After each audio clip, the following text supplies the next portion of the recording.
Lieutenant colonel M A Hamid রচিত 3টি সেনা অভ্যুত্থান ও না বলা কিছু কথা এই গ্রন্থটির 1975 সালের 15ই আগস্ট, 3রা নভেম্বর এবং 7ই নভেম্বর 1975 সালের এই 3টি তারিখ নিয়ে আলোচনা করা হয়েছে।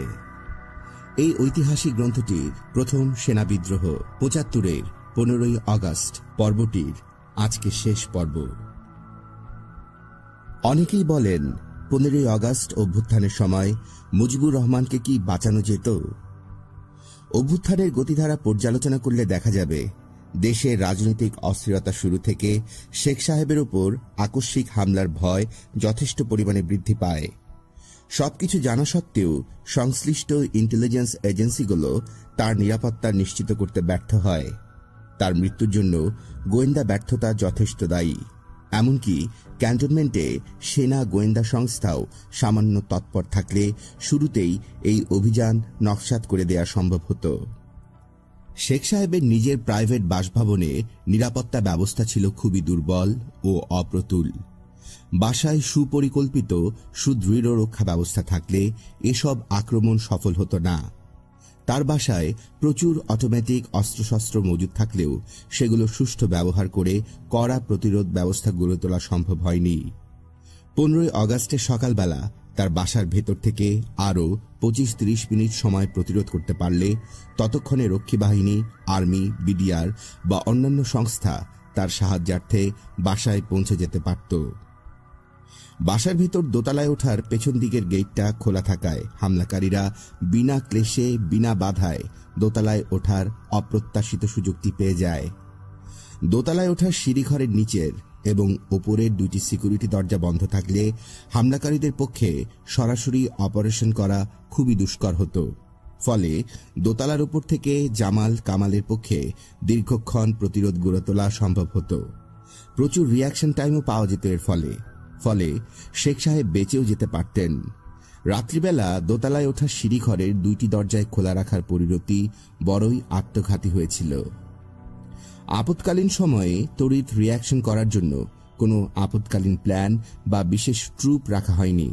এমনকি তড়িৎ মেসেজ পাঠাবার জন্য টেলিফোন ব্যতীত বিকল্প ওয়্যারলেস এটিও রাখা হয়নি, যার জন্য গোলাগুলি শুরু হওয়ার পর রাষ্ট্রপতি যথেষ্ট সময় ও সুযোগ পাওয়া সত্ত্বেও সঠিক স্থানে তড়িৎ গতিতে মেসেজ পৌঁছতে সক্ষম হননি। এত বড় রক্ষী বাহিনীর কমান্ডার চ্যানেল ছিল বড়ই দুর্বল, অথর্ব, অকর্মণ্য। চরম মুহূর্তে কমান্ডার ব্রিগেডিয়ার নুরুজ্জামান ছিলেন লন্ডনে। তা না হলে হয়তো রক্ষী বাহিনীর তড়িৎ রিয়াকশন শেখ সাহেবকে রক্ষা করতে পারত। 32 নং রোড থেকে শেরেবাংলা নগর রক্ষী বাহিনী হেডকোয়ার্টার ছিল মাত্র কয়েক মিনিটের দূরত্বে, অথচ ঘটনার সময় কয়েক হাজার রক্ষী সৈন্য নীরবে প্রস্তুত অবস্থায় ওখানে দাঁড়িয়ে রইল। এমনকি বাসার গেইটে ছিল রক্ষী বাহিনীর 40-50 জন নিয়মিত গার্ড। তারা সবাই বিনা যুদ্ধে হাত তুলল। এসবই ছিল অমার্জনীয় ব্যর্থতা। গোয়েন্দা প্রধান সালাউদ্দিন সর্বপ্রথম শফিউল্লাহকে আনুমানিক ভোর 5টা 15 সময় অভ্যুত্থানের খবর দেন। তখন যদি সেনাপ্রধান নিজ উদ্যোগে 46 ব্রিগেডের কিছু সৈন্য তড়িৎ গতিতে মুভ করতে পারতেন, তাহলে হয়তো রাষ্ট্রপ্রধানকে বাঁচানো সম্ভব হতো। 5টা 30 সাফায়েতকে যখন রাষ্ট্রপতি ভবন আক্রান্ত হওয়ার সংবাদ দেন, তখন যদি জরুরি ভিত্তিতে কোয়ার্টার গার্ডগুলো থেকে জরুরি ভিত্তিক কিছু সৈন্য রওনা করানো হতো, তাহলেও তার বেঁচে যাওয়ার যথেষ্ট সম্ভাবনা ছিল।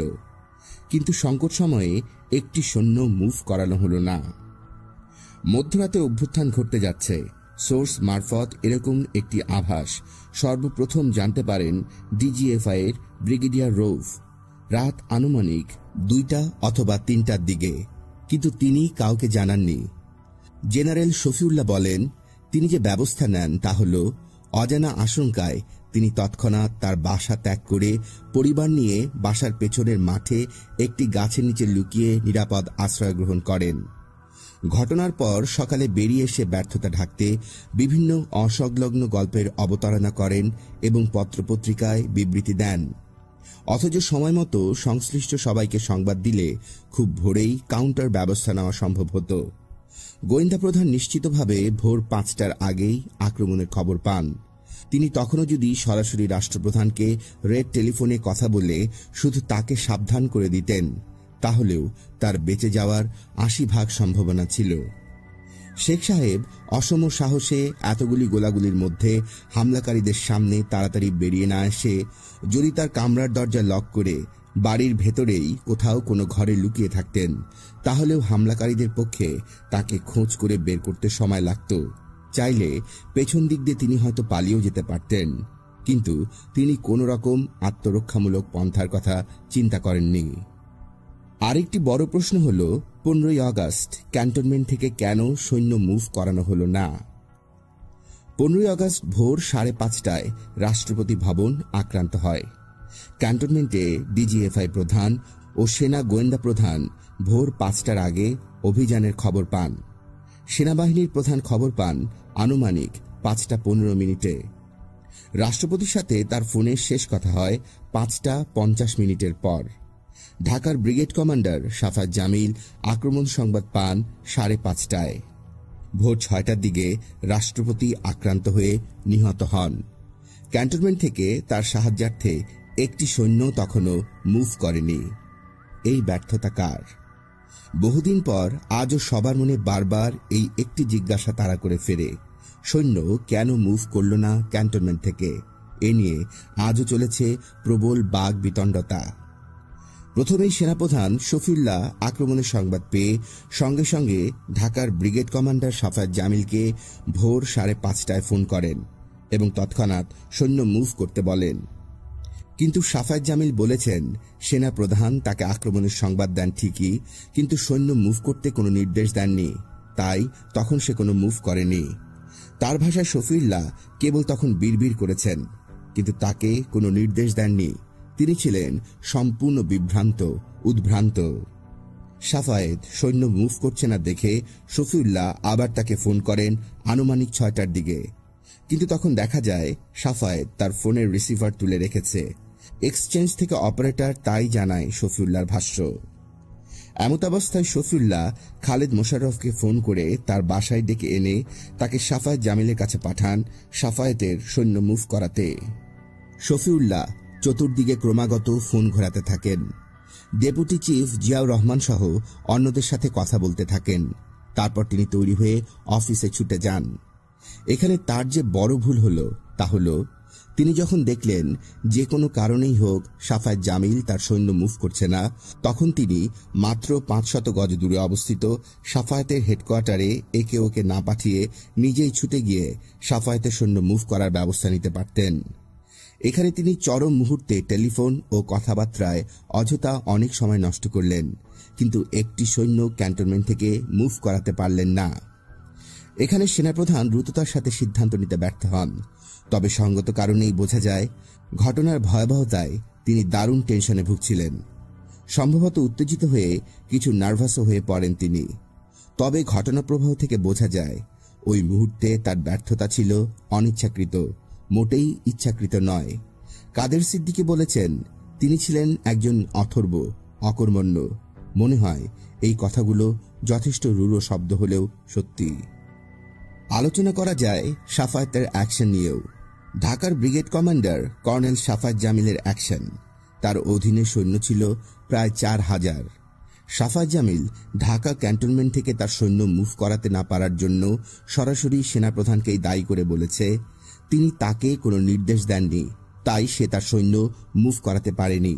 এরপর বলেছেন, রশিদ সকালবেলা তার কাছে এসেছিল 2টি ট্যাঙ্ক এবং 2 ট্রাক সৈন্য নিয়ে। সেগুলো দেখে সে তেমন কোনো অ্যাকশন নিতে পারেনি। আসুন সকাল থেকে সাফায়েতের কিছু অ্যাকশনের পর্যালোচনা করা যাক। 1. ভোরবেলা আনুমানিক 6 ঘটিকায় সাফায়েত সেনাপ্রধানের কাছ থেকে সংবাদ পায় রাষ্ট্রপতি ভবন আক্রান্ত হয়েছে, তিনি মহা বিপদে আছেন। সাফায়েত একজন ইন্ডিপেন্ডেন্ট ব্রিগেড কমান্ডার। তার কি করণীয় ছিল? তার কি বিপদগ্রস্ত রাষ্ট্রপ্রধানের সাহায্যার্থে তৎক্ষণাৎ সৈন্য নিয়ে রওনা দেওয়া উচিত ছিল না? সেনাপ্রধান কি তাকে অ্যাকশনে যেতে নিষেধ করেছিলেন? মেজর রশিদ ছিল সাফায়েতেরই অধীনস্থ একটি ইউনিটের কমান্ডার। তারই অধীনস্থ একটি ইউনিট এবং অধীনস্থ একজন কমান্ডিং অফিসার 15ই আগস্ট ভোরবেলা ট্রুপস নিয়ে বেরিয়ে পড়ল। রাষ্ট্রপতি ভবন আক্রমণ করে ঘটালো এক জঘন্য হত্যাকাণ্ড। এজন্য কি রশিদ একাই দায়ী?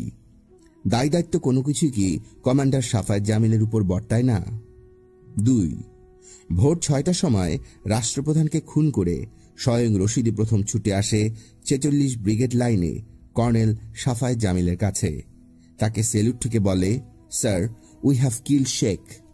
অধীনস্থ অফিসার একজন রাষ্ট্রপ্রধানকে খুন করে এসে তার বসের কাছে রিপোর্ট করার পর একজন কমান্ডার হিসেবে কর্নেল সাফায়েতের কি উচিত ছিল না তৎক্ষণাৎ তাকে অ্যারেস্ট করে সেনাপ্রধানকে রিপোর্ট করা? এমনকি রশিদ ডালিমরা সাফায়েতের ব্রিগেড এরিয়াতে সারা সকাল একা একা ঘুরে বেড়ালো, কিন্তু সাফায়েতের কোনো রিয়াকশন নেই। এসব রহস্যজনক নয় কি? 3. রাষ্ট্রপ্রধান হত্যাকাণ্ডের সংবাদ সরাসরি হত্যাকারীর কাছ থেকে পেয়েও সে তৎক্ষণাৎ সেনাপ্রধানকে ফোন করে জানায়নি, বরং সে হেঁটে হেঁটে ডেপুটি চিফের বাসার দিকে রওনা দেয়। প্রশ্ন হল, এরকম দুর্যোগ মুহূর্তে সে হেঁটে হেঁটে সময় নষ্ট করবে কেন? সময় বাঁচাতে তার গাড়ি ব্যবহার করল না সে কেন? সেই মুহূর্তে তার চিফের দিকে না গিয়ে ডেপুটি চিফ জিয়াউর রহমানের দিকেই বাসে যাবে কেন? 4. ওই সময় রশিদ ডালিমরা তার এরিয়াতে খোলামেলা হাসি খুশি ঘোরাফেরা করছিল। সাফায়েত তার এরিয়াতে 4000 সৈন্য নিয়ে কেন তাদের ঘেরাও করতে পারল না? সে ছিল ঢাকার পদাতিক ব্রিগেডের স্বাধীন একজন কমান্ডার। চরম মুহূর্তে 4000 সৈন্য নিয়ে সে নিষ্ক্রিয় বসে থাকল। দেশের রাষ্ট্রপ্রধান আক্রান্ত হয়েছেন জেনেও নিজে থেকে সে কোনো উদ্যোগ গ্রহণ করার প্রয়োজনীয়তাই উপলব্ধি করল না। সাফায়েতের এ নিষ্ক্রিয়তা ছিল ইচ্ছাকৃত নাকি অনিচ্ছাকৃত, এসবের গভীর বিশ্লেষণের দাবি রাখে। 5. ভোর 4:30টার দিকে তারই ব্রিগেড এরিয়ার ভেতর দিয়ে ফারুক ট্যাঙ্ক নিয়ে অগ্রসর হয়। প্যারেড গ্রাউন্ডে তারই জওয়ানরা তাকিয়ে তা দেখল। সাফায়েতের বাসার পেছন দিক দিয়ে ট্যাঙ্কগুলো বিকট শব্দে বেরিয়ে গেল। প্রশ্ন হল, ফারুক কোন সাহসে বড় রাস্তা দিয়ে না গিয়ে একেবারে সাফায়েতের ব্রিগেড লাইনের ভেতর দিয়ে তার আক্রমণ অভিযান পরিচালনা করল? এটি কি কোনো পূর্ব পরিকল্পিত সমঝোতার ইঙ্গিত বহন করে? আবার রশিদে কিভাবে সাহস করে দেশের রাষ্ট্রপ্রধানকে হত্যা করে প্রথমেই সরাসরি ছুটে এসে তার বসের কাছে সরাসরি সশরীরে রিপোর্ট করে? কেউ খুন করে একান্ত সুহৃদ ব্যক্তি ছাড়া আর কারো কাছে কি ঘটনা ফাঁস করতে ছুটে আসে? 6. আমি রশিদকে একবার প্রশ্ন করেছিলাম, তোমরা তোমাদের আক্রমণ প্ল্যানে ট্যাঙ্ক, কামান সবকিছু নিয়ে দুর্বল রক্ষী বাহিনীকে কাউন্টার করার চিন্তায় থাকলে কিন্তু ক্যান্টনমেন্টে অবস্থিত সাফায়েতের শক্তিশালী 46 ব্রিগেডের কথা একবারও চিন্তা করলেন না? রশিদ মুচকি হেসে জবাব দিয়েছিল, সে তো আমাদেরই লোক, তার তরফ থেকে আমরা কোনো আক্রমণ আশঙ্কা করিনি। সাফায়েত এবং তার অধীনস্থ অফিসার সবাই তো ব্যাপারটা জানত। আমার কিন্তু তখন রশিদের কথা মোটেই বিশ্বাস হয়নি। এখন সামগ্রিক ঘটনাগুলো মিলিয়ে দেখলে বুঝতে কষ্ট হয় না রশিদ একেবারে মিথ্যে বলেনি। 7. শফিউল্লাহর নির্দেশে খালেদ মোশাররফ কর্নেল সাফায়েতকে হেডকোয়ার্টারে আনুমানিক সকাল 7টার দিকে ডেকে পাঠান। কিছুক্ষণ পর তিনি সেখান থেকে সেনাপ্রধানকে ফোন করেন, স্যার, ওরা আসতে দিচ্ছে না, কথাও বলতে দিচ্ছে না। কারা তাকে আটকে রাখলো, কারা তাকে কথা বলতে দিচ্ছিল না? কর্নেল সাফায়েতের অফিসে কাদের সাহস হতে পারে ব্রিগেডিয়ার খালেদ মোশাররফকে আটকে রাখবে? খালেদ সাফায়েত ওই সময় কিসের নাটক করছিলেন? সবই শ্রোতাদের অনুমানের উপর ছেড়ে দেয়া হল। 8. সকাল 9 ঘটিকা। সেনাপ্রধান শফিউল্লাহ এসে উপস্থিত হন 46 ব্রিগেড লাইনে। তিনি সেখানে অপেক্ষা করতে থাকেন সাফায়েত জামিলের জন্য। সে ওইখানে তার এরিয়াতেই ছিল, কিন্তু সে কাছে না এসে দূরে দূরেই থাকে। তারই স্টাফ অফিসার মেজর হাফিজউদ্দিন এগিয়ে আসে রশিদকে নিয়ে যায় সেনাপ্রধানের কাছে। তাকে অনুরোধ করে রেডিও স্টেশনে যাওয়ার জন্য। সাফায়েতের সমর্থন না থাকলে কিভাবে তার স্টাফ অফিসার সেনাপ্রধানকে এভাবে অনুরোধ করতে পারে? কিছুক্ষণ পরেই আসেন বিমান ও নৌবাহিনী প্রধান। 3 সশস্ত্র বাহিনীর প্রধান উপস্থিত সাফায়েত জামিলের এরিয়াতে। তারা সেখানে আধ ঘন্টার উপর অবস্থান করেন। তারা মিটিং করেন, কিন্তু গুরুত্বপূর্ণ মুহূর্তে সাফায়েত তাদের ধারে কাছেও আসলো না, এড়িয়ে চলল। কিন্তু কেন? কেন সাফায়েত তাদেরকে এড়িয়ে চলতে চাইল? কেন ওই সময় 3 প্রধানের সামনে এসে অভিযান জোর করার তিনি দাবি জানালেন না? সেখান থেকে 3 বাহিনীর প্রধান রেডিও স্টেশনের দিকে রওনা দেন, কিছুক্ষণ পর প্রচারিত হয় নতুন সরকারের প্রতি তাদের আনুগত্য। এতদিন পর সাফায়েতের আস্ফালন। ওরা ভীরু, ওরা খুনিদের কাছে নতজানু হয়েছে। প্রশ্ন জাগে, এতই যদি বঙ্গবন্ধুর প্রতি সাফায়েতের আনুগত্য ছিল, তাহলে তখনই তার 4000 সৈন্য নিয়ে 3 চিফ সহ ডালিম, রশিদ, ফারুক, মোস্তাক সবাইকে রেডিও স্টেশনে গিয়ে ঘেরাও করে গ্রেফতার করল না কেন? সকাল থেকে ওরাই তো এরিয়াতে ঘোরাফেরা করছিল। সকাল থেকে এত কিছু ঘটে যাচ্ছে, অথচ চরম মুহূর্তে বঙ্গবন্ধুর প্রিয় বিশ্বস্ত কমান্ডারের কোনো প্রতিক্রিয়া নেই। সকল দায় দায়িত্ব সে এড়িয়ে চলে। অবশেষে যুদ্ধ যখন শেষ হয়, তখন কমান্ডারের মঞ্চে আগমন ও তলোয়ার ঘুরিয়ে বৃথা লম্ফঝম্প নয়। একটি বড় সত্য তিক্ত হলেও সবাইকে উপলব্ধি করতে হবে। ঘটনার দিন রাষ্ট্রপতি শেখ মুজিবুর রহমানের মৃত্যু সংবাদটা ছিল সবচেয়ে বড় বজ্রপাত। এতে তাৎক্ষণিকভাবে সৃষ্টি হয় ক্ষমতার বিশাল শূন্যতা। কমান্ডাররা ভাবল, শেখ সাহেব যখন নেই, তখন তার জন্য শূন্য মার্গে ফাইট করে আর কি হবে? যা হবার তা তো হয়ে গেছে। এখন বাস্তবতাকে মেনে নেওয়াই ভালো। হাজার হোক, অভ্যুত্থানটা তো ঘটিয়েছে তারই জ্ঞাতি ভাইরাই। অতএব স্যালিউট দ্য রাইজিং সান। 15ই আগস্ট সকালবেলা সময় যতই গড়াতে থাকে, ক্যান্টনমেন্টের সর্বত্রই জ্ঞাতি ভাইদের সাফল্যকে সমর্থন করার প্রবণতাও তত বেড়ে যায়। এর প্রতিফলন আমরা দেখতে পাই বেলা 11টার দিকে 46 ব্রিগেড হেডকোয়ার্টারে কর্নেল সাফায়েতের আগমনে। অভিযানের সাফল্যে সবাই আনন্দিত। উল্লসিত হন সাফায়েত জামিলও। উল্লসিত উপস্থিত শখানেক অফিসার। সর্বত্র কংগ্রাচুলেশনস। সাফায়েত এবং খালেদ দুজনই শেখ সাহেবের প্রিয় পাত্র হলেও ওই দিন, ওই বিশেষ মুহূর্তে তাদের কাউকে বিমর্ষ দেখা যায়নি। সময়ের বিভ্রাট। 15ই আগস্ট সকালবেলা অভ্যুত্থান ঘটনাগুলো কখন কিভাবে ঘটল, কে কখন খবর পায়, এসব নিয়ে বিভিন্ন মহলে আরও যথেষ্ট বিভ্রান্তি রয়ে গেছে। আসুন প্রকৃত অবস্থা অবহিত হওয়ার জন্য ঘটনাগুলো ধারাবাহিকভাবে যাচাই করে দেখা যাক। 1. 14-15 আগস্ট রাত 10 ঘটিকার সময় ঢাকা ক্যান্টনমেন্ট থেকে 2 ফিল্ড রেজিমেন্ট মেজর রশিদের নেতৃত্বে তাদের কামানগুলো নিয়ে নির্মাণাধীন নিউ এয়ারপোর্ট বা বর্তমান শাহজালাল আন্তর্জাতিক বিমানবন্দরের দিকে এগিয়ে যায়। 2. প্রায় একই সময়ে মেজর ফারুকের নেতৃত্বে ক্যান্টনমেন্টের উত্তর প্রান্তে অবস্থিত বেঙ্গল ল্যান্সারের ট্যাঙ্কগুলো ইউনিট লাইন থেকে এক এক করে বেরিয়ে নিউ এয়ারপোর্টে গিয়ে সমবেত হতে থাকে। 3. মেজর ফারুক অভিযানকারী অফিসারদের চূড়ান্ত ব্রিফিং করেন আগস্ট 15 রাতে, রাত 12:30 থেকে 1টার মধ্যে। 4. ক্যান্টনমেন্ট থেকে ফারুকের নেতৃত্বাধীন বেঙ্গল ল্যান্সারের প্রথম ট্যাঙ্কটি নিউ এয়ারপোর্ট এলাকা ত্যাগ করে 15ই আগস্ট ভোরবেলা 4:30। আশেপাশে তখন ফজরের আজান হচ্ছিল। শেষ ট্যাঙ্কটি যখন এয়ারপোর্ট ত্যাগ করে তখন বেলা 5টা। 5.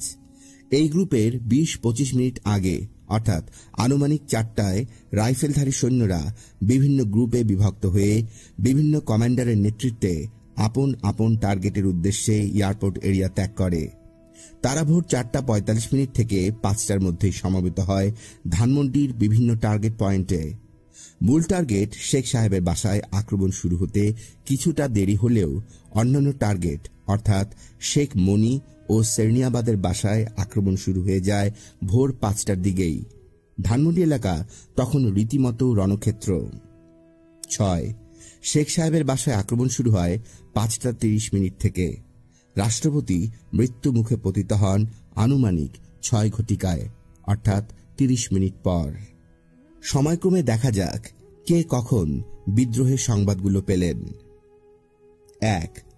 আক্রমণ অভিযানের খবর সর্বপ্রথম সোর্স মারফত জানতে পারেন ডিজিএফআই ব্রিগেডিয়ার রৌফ। তিনি নিজেই বিবৃতিতে স্বীকার করেন জনৈক গোয়েন্দা ডাইরেক্টর ফোন করে তাকে রাত 2:30 থেকে 3টার মধ্যে ক্যান্টনমেন্টের ট্যাঙ্ক ও সৈন্য চলাচলের জরুরি সংবাদটি দেন। যদিও ট্যাঙ্ক এর বেশ পরে বড় রাস্তায় নামে।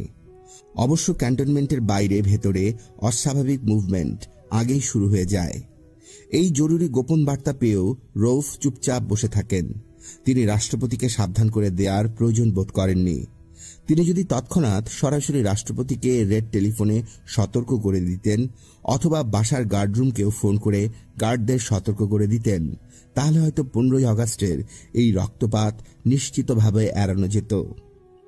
রাত 3টা থেকে ভোর 6:30 পর্যন্ত ডিজিএফআই ব্রিগেডিয়ার রউফ কি করলেন তা আজও রহস্যাবৃত। জানা যায় ওই সময় মহা বিপদ আশঙ্কা করে তিনি তার পরিবারকে নিয়ে বাসার পেছনের দূরে গলফ কোর্সের একটি গাছের নিচে লুকিয়ে থাকেন এবং তিনি সকালবেলা 6:30 লুঙ্গি পরে শফিউল্লাহর ব্যাটম্যান হাবিলদার হায়দারের সহায়তায় দেয়াল টপকে পেছন দিক থেকে সেনা ভবনে প্রবেশ করেন। তখন ভেতরে জেনারেল জিয়া শফিউল্লাহর সাথে কথা বলছিলেন। রউফ তখনই হন্তদন্ত হয়ে হাজির হন। ডিজিএফআই রউফের এসব নাটকীয় ব্যবহার এবং অস্বাভাবিক আচরণের হেতু আজও রহস্যাবৃত। 2. রাষ্ট্রপতি মুজিব এই সময়ে ব্রিগেডিয়ার রউফকে ডিজিএফআই পোস্ট থেকে সরিয়ে অন্যত্র বদলি করবেন বলে ভেবেছিলেন। এতে রউফ অসন্তুষ্ট ছিলেন।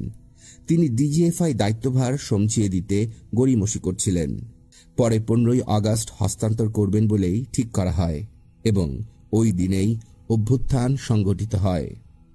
নবনিযুক্ত ডিজিএফআই কর্নেল জামিল ভোরবেলা রাষ্ট্রপতির ফোন পেয়ে আক্রান্ত বাড়ির দিকে ছুটে যান, অথচ ব্রিগেডিয়ার রউফ মধ্যরাতে আক্রমণের সংবাদ পেয়েও নিষ্ক্রিয় থাকেন।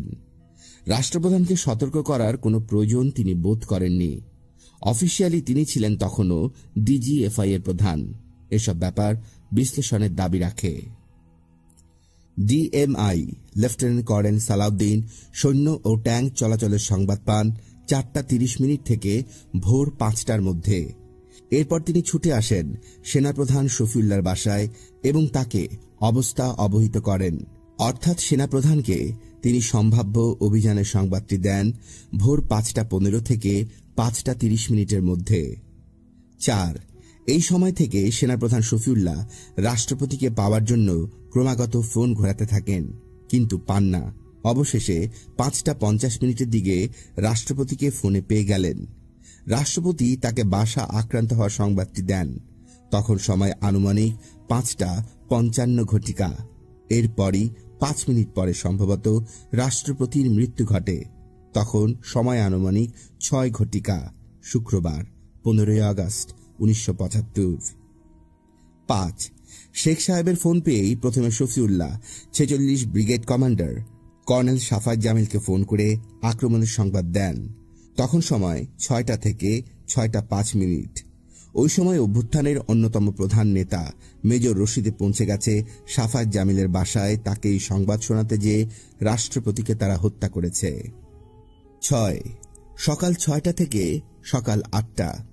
এই সময়টাতে সাফায়েতের 46 ব্রিগেডের সৈন্যদল অকুস্থলে পৌঁছে যেতে পারত কাউন্টার অ্যাকশনের জন্য, যদিও শেখ সাহেবকে তখন বাঁচানো সম্ভব হতো না। এই সময় শফিউল্লাহ ও সাফায়েত জামিল নিজেদের মধ্যে ঠেলাঠেলি করতে করতে সময় পার করে ফেলেন। 7. সকাল 9:45। সেনা, নৌ, বিমান 3 বাহিনীর প্রধান সাফায়েত জামিলের ব্রিগেড হেডকোয়ার্টারে উপস্থিত। অনুষ্ঠিত হয় গুরুত্বপূর্ণ একটি মিটিং, কিন্তু সাফায়েত জামিল সেখানে অনুপস্থিত। 8. সকাল 11:30। রেডিওতে 3 বাহিনীর প্রধান নতুন সরকারের প্রতি আনুগত্য ঘোষণা করে।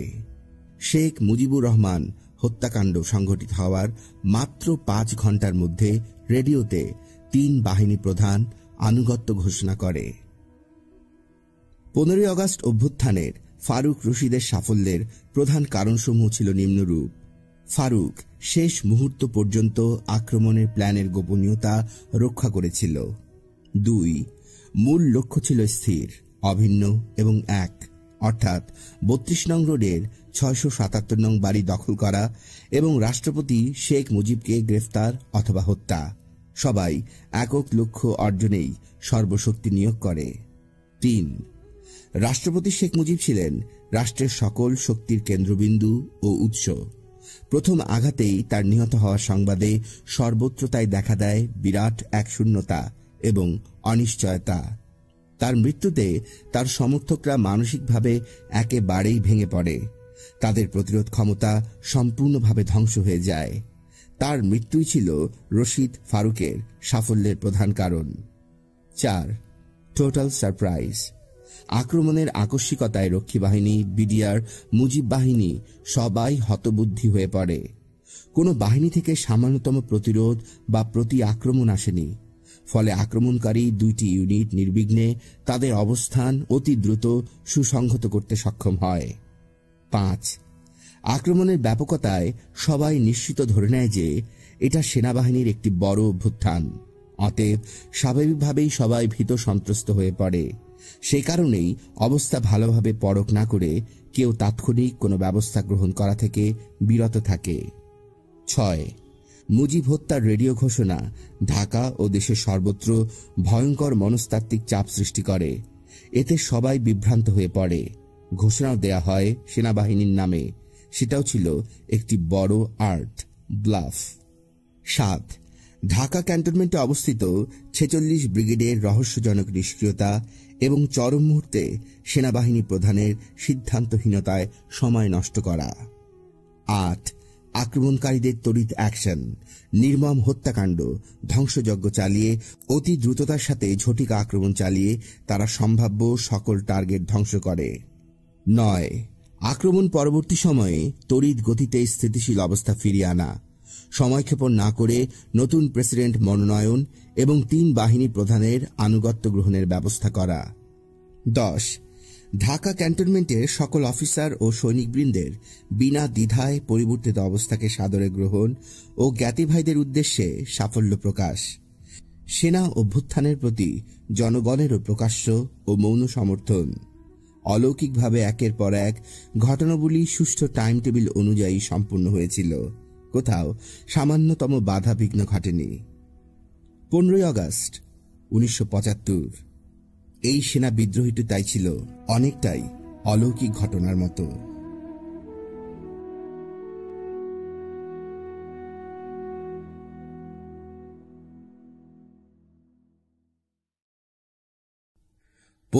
আগস্ট অভ্যুত্থান একটি পর্যালোচনা। 15 আগস্ট অভ্যুত্থান ছিল একটি ব্যতিক্রমধর্মী অভ্যুত্থান। পাক ভারতের ইতিহাসে এ ধরনের সেনা অভ্যুত্থান এই প্রথম। মাত্র গুটি কয় জুনিয়র অফিসার ও মাত্র 2টি ইউনিটের অভিযানে এমন একটি আলোড়ন সৃষ্টিকারী অভ্যুত্থান ঘটল যা কিনা একটি প্রতিষ্ঠিত সরকারের পতন ঘটিয়ে দিল। জুনিয়র অফিসারদের দ্বারা এরকম সরকার পরিবর্তনকারী অভ্যুত্থান রাজনৈতিক ইতিহাসেও খুব বেশি একটা নেই। বলা যেতে পারে এদিক দিয়ে ফারুক রশিদ সেনা অভ্যুত্থানের ক্ষেত্রে এক নতুন ইতিহাস সৃষ্টি করল। মাত্র একই দিনে এত অল্প সময়ের ব্যবধানে এতগুলো বড় বড় ঘটনা একের পর এক ঘটে গেল, যেন ঘড়ির কাঁটাকেও সেটা হার মানায়। যে কারণে ওই দিনের বিভিন্ন ঘটনার সময়ক্ষণ নিরূপণ করতে মাথা গুলিয়ে যাওয়ার উপক্রম হয়। এত বড় নাটকীয় ঘটনা রাজনৈতিক এবং মিলিটারি ইতিহাসেও এক বিরল দৃষ্টান্ত। অবাক হতে হয় এই দেখে যে বঙ্গবন্ধু শেখ মুজিবুর রহমানের মতো এত বড় কালজয়ী একজন নেতার নেতৃত্বাধীনে যে সরকার প্রতিষ্ঠিত হয়েছিল তা একটিমাত্র আঘাতেই তাসের ঘরের মতো ভেঙে পড়ল। তার সৃষ্ট রক্ষী বাহিনী, মুজিব বাহিনী, পুলিশ, বিডিআর কিছুই করতে এগিয়ে এলো না। সময় মতো অভ্যুত্থান প্রতিরোধ করতে এরা কোনো কার্যকরী ভূমিকাই নেয়নি। এই ব্যর্থতা ছিল অমার্জনীয়। শেখ মুজিবকে হত্যা করা হয়েছে।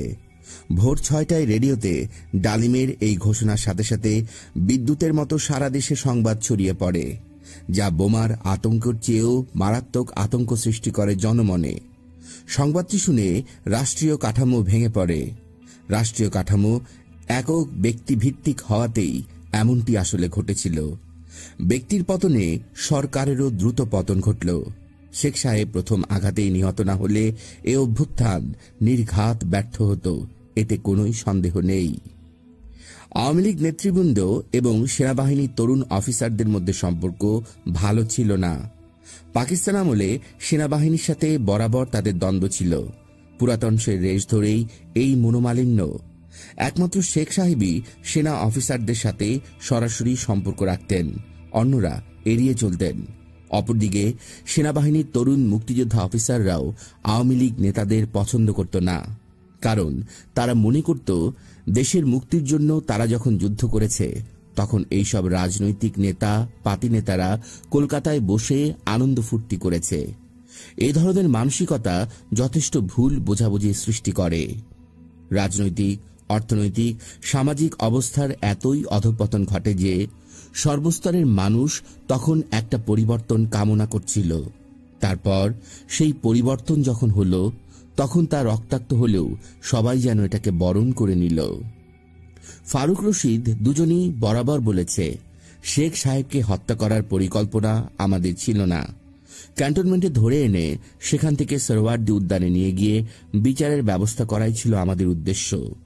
দুজনেই বলে, বিচারে অবশ্যই তার ফাঁসি হতো এবং আমরা সেখানেই সঙ্গে সঙ্গে ফাঁসির আদেশ কার্যকর করতাম। এটা যুদ্ধাবস্থায় যেমনটি করা হয় ঠিক সেভাবে। অন্য কথায়, তাদের যে প্ল্যান ছিল তাতে শেখ সাহেবকে হত্যা করার প্ল্যানই ছিল, তা অপারেশনের ছত্রছায়ায় হোক আর ট্রায়ালের নামেই হোক।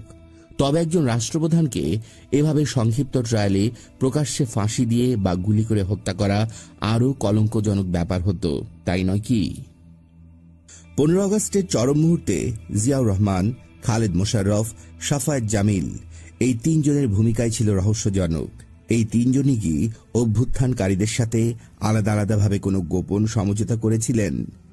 ঘটনা প্রবাহ থেকেই এসব প্রশ্নের জবাব আমাদের খুঁজে পেতে হবে।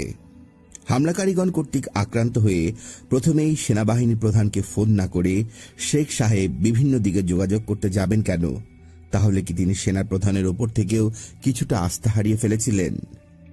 ভোর 6টার সময় শফিউল্লাহ খালেদ মোশাররফকে পাঠান 46 ব্রিগেডে সাফায়েতের কাছে তড়িৎ ট্রুপ মুভ করার জন্য।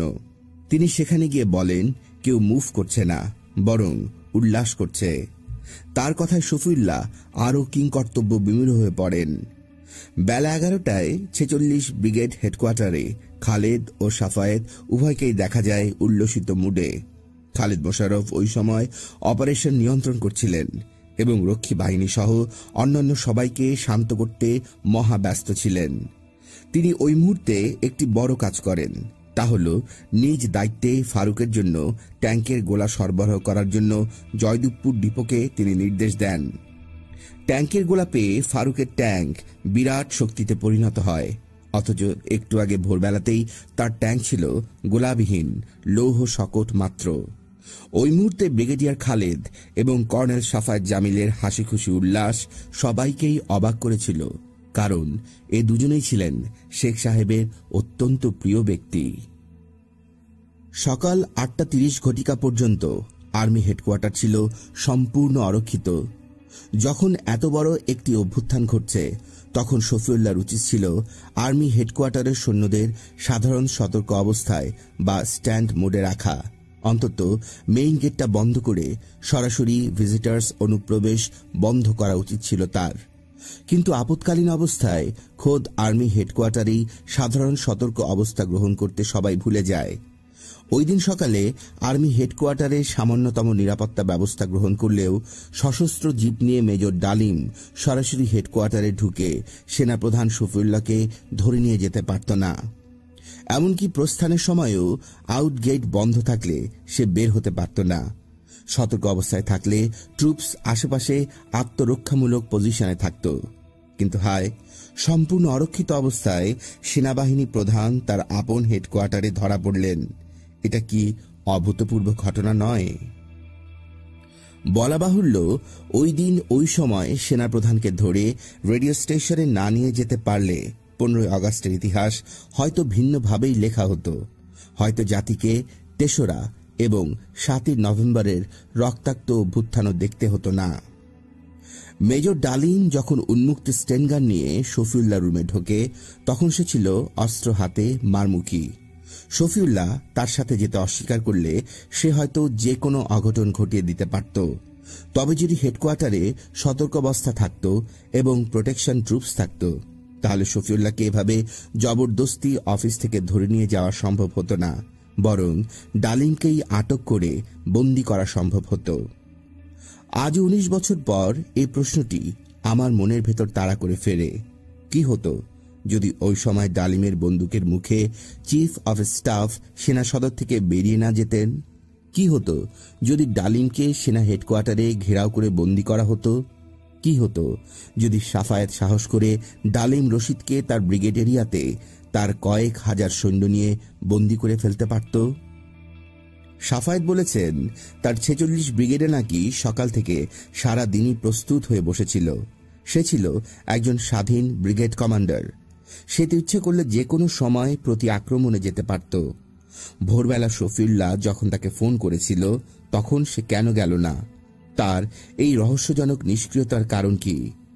ভোর 5:15 শফিউল্লাহ যখন প্রথম ডিএমআই কর্নেল সালাউদ্দিন মারফত খবর পান, তখন তিনি যদি বিভিন্ন স্থানে টেলিফোন এবং আলোচনায় সময় নষ্ট না করে সরাসরি তার বাসার 500 গজ দূরে অবস্থিত 46 ব্রিগেডের বেঙ্গল ল্যান্সে নিজেই গাড়ি নিয়ে ছুটে গিয়ে ব্যক্তিগত নির্দেশে ইনফ্যান্ট্রি ইউনিটগুলোর কিছু ট্রুপস ঘটনাস্থলের দিকে মুভ করাতেন, তাহলে অভ্যুত্থানকারী গ্রুপের ঘেরাও করা এবং মোকাবেলা করা সম্ভব হতো। হয়তো শেখ সাহেবকে বাঁচানো সম্ভব হতো। কিন্তু গুরুত্বপূর্ণ মুহূর্তে সেনাপ্রধান সকরুণভাবে সিদ্ধান্তহীনতায় ভুগছিলেন।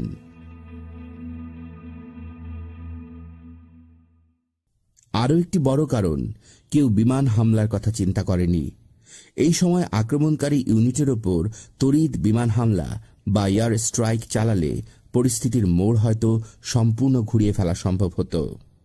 15ই আগস্ট অভ্যুত্থানে কোনো বিদেশি শক্তির গোপন হাত ছিল কিনা এ নিয়ে বহু জল্পনা কল্পনা, বিশেষ করে সিআইএর কথা উল্লেখ করা হয়। আসলে অভ্যুত্থানটি সংগঠিত হয় সম্পূর্ণভাবে অভ্যন্তরীণ অসন্তোষ এবং রাজনৈতিক অর্থনৈতিক বিশৃঙ্খলা থেকে। এটাই ছিল অন্যতম এক বড় সত্য।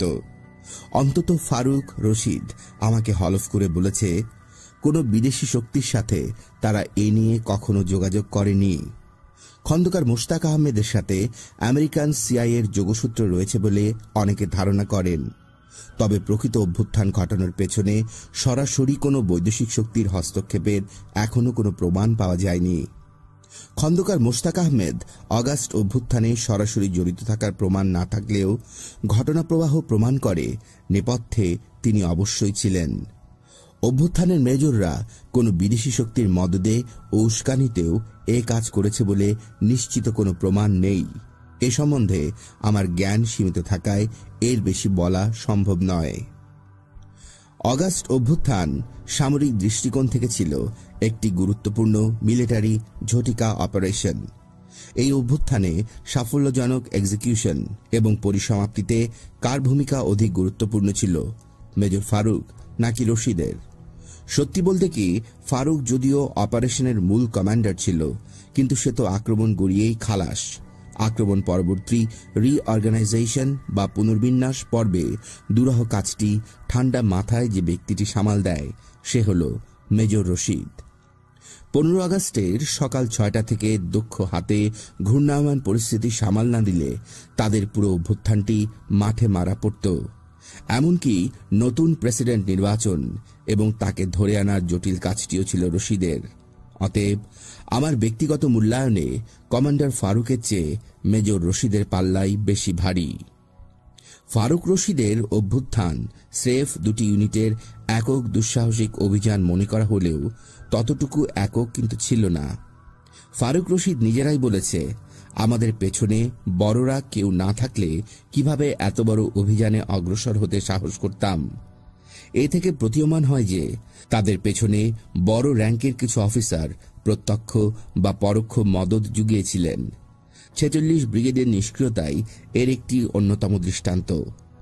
15 আগস্ট অভ্যুত্থান ঘটনায় জিয়ার প্রসঙ্গে জেনারেল শফিউল্লাহ লন্ডন থেকে প্রকাশিত সাপ্তাহিক জনমত পত্রিকায় মন্তব্য করেন, তিনি শুধু অনুমান নয়, তিনি সব কিছু জানতেন। তিনি জেনারেল জিয়া। ভোরবেলা 6টার দিকে খালেদ মোশাররফকে পাঠানো হয় সাফায়েত জামিলের হেডকোয়ার্টারে তাকে তাড়া দেওয়ার জন্যে। খালেদ সেখান থেকে শফিউল্লাহকে জানান, স্যার, ওরা আমাকে আসতে দিচ্ছে না, কিছু বলতেও দিচ্ছে না। তাদের এসব কথা আসলে কিসের ইঙ্গিত? তাহলে কি জিয়া, খালেদ, সাফায়েত এই তিনজনই অভ্যুত্থানের প্রতি নেপথ্যে সমর্থন করেছিলেন?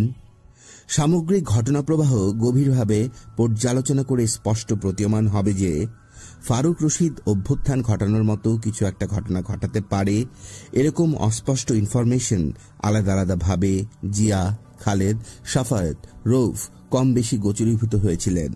তবে তারা খুব সম্ভবত চেপে যান এই মতলবে যে পাগলদের প্ল্যান যদি সত্যি সাকসেসফুল হয়ে যায় তাহলে ক্ষমতার মসনদে আহরণ করার সহজ সুযোগটি সদ্ব্যবহার করতে তারা যেন অন্যদের চেয়ে পিছিয়ে না থাকেন। রাষ্ট্রপতির বাসভবনের নিরাপত্তা ব্যবস্থাটি ছিল অত্যন্ত দুর্বল ও পরিকল্পনাবিহীন। গোলযোগপূর্ণ দিনগুলোতেও তার বাসস্থানে পর্যাপ্ত নিরাপত্তা ব্যবস্থা গ্রহণের কথা কেউ চিন্তাও করেনি। বারবার প্রশ্ন জাগে, দোতলায় তার শোবার ঘরে উঠবার সিঁড়ি ঘরের নিচের এবং ওপরের দুটি দরজায় সারা রাত খোলা থাকবে কেন? এ দুটো বন্ধ থাকলে তো হামলাকারীদের পক্ষে সহজে উপরে ওঠা মুশকিল হয়ে পড়ত। প্রশ্নটি আমি আক্রমণকারী দলের মেজর হুদাকে করেছিলাম। সেও মাথা চুলকে তাৎক্ষণিক কোনো উত্তর খুঁজে পায়নি।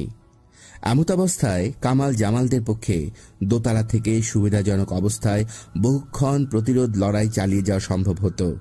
এতে করে আর্মি, রক্ষী বাহিনী বা অন্যান্যদের পক্ষে মূল্যবান রিয়াকশন টাইম পাওয়া সম্ভব হতো।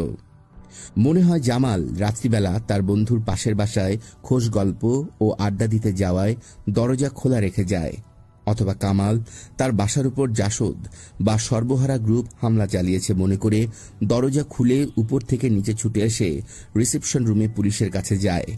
সেখান থেকে সে আর ফিরে আসতে পারেনি।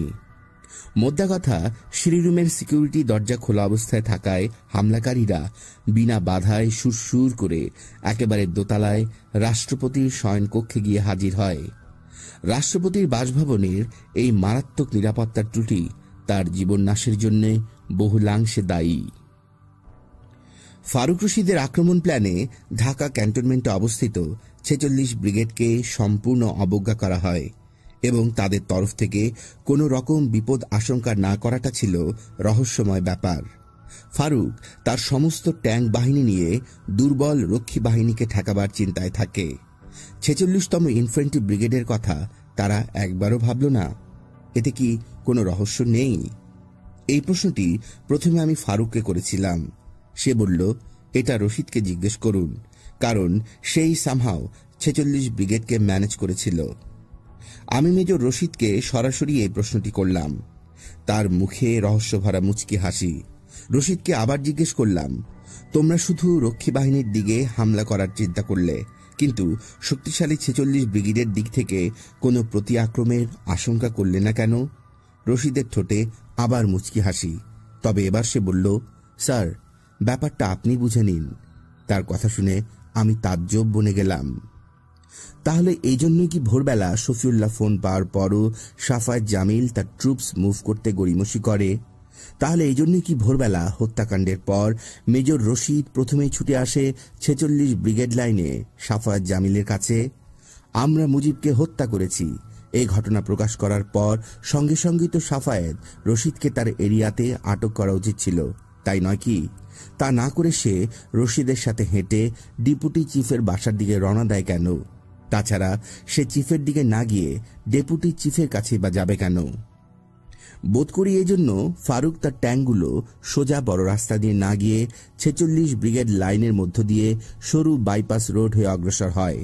উদ্দেশ্য সাফায়েত জামিলকে জানিয়ে যাওয়া যে তারা টার্গেটের দিকে এগিয়ে যাচ্ছে।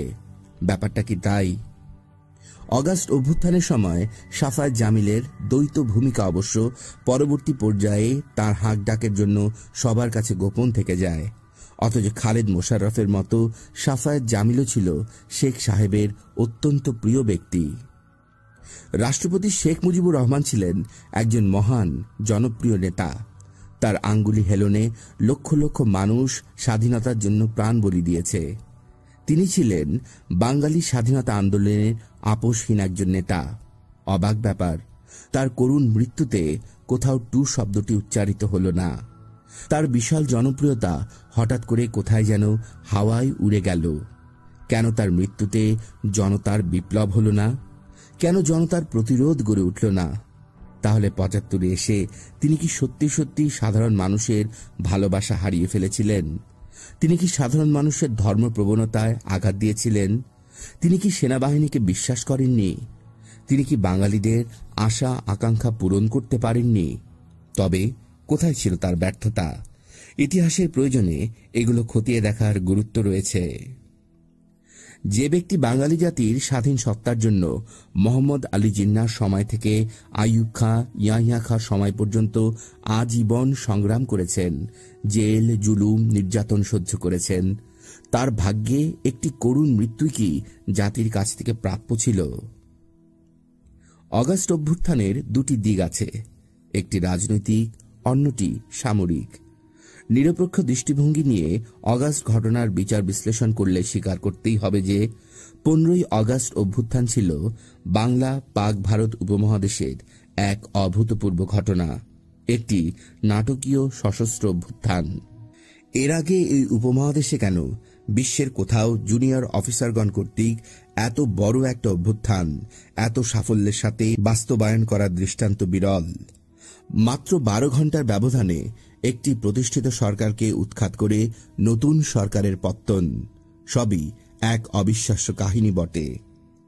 রাষ্ট্রপতি মুজিবুর রহমান তখন প্রবল প্রতাপশালী ব্যক্তি। তার অঙ্গুলি হেলনে আর্মি, বিডিআর, পুলিশ, রক্ষী বাহিনী আর হাজার হাজার স্বেচ্ছাসেবী বাহিনী মুহূর্তে ছুটে যেতে প্রস্তুত। তারই বিরুদ্ধে একটা সশস্ত্র উৎখাত অভিযান পরিকল্পনা দুঃসাহসিক কাজই বটে। অভিযান যেভাবে শুধুমাত্র 2টি ইউনিটের লোকজন দিয়ে শুরু হয়, তাতে সামান্য প্রতিরোধে যে কোনো মুহূর্তে তা ব্যর্থ হতে পারত। ব্যর্থতা ও সাফল্য ছিল অতি ক্ষীণ সুতায় ঝুলানো। মাত্র কজন তরুণ অফিসার শুধুমাত্র 2টি ইউনিটের উপর ভরসা করে কত বড় ঝুঁকি নিয়ে যে অভিযান চালিয়েছিল তা আজ ভাবতেও অবাক লাগে। জুনিয়র অফিসার বিধায় তাদের প্রতি এই 2টি ইউনিট ছাড়া আর কোনো আর্মি ইউনিট বা ফরমেশনের সমর্থনও ছিল না। কেউ আবার কিছু জানতও না। এই অভিযানে মিলিটারি অপারেশনের প্রত্যেকটি প্রিন্সিপাল বা সমরনীতির চমৎকার সমন্বয় ঘটেছিল, যেমন maintenance of aim, security of information, surprise and deception, timings, bold and quick execution, quick consolidation and reorganization, exploitation of success.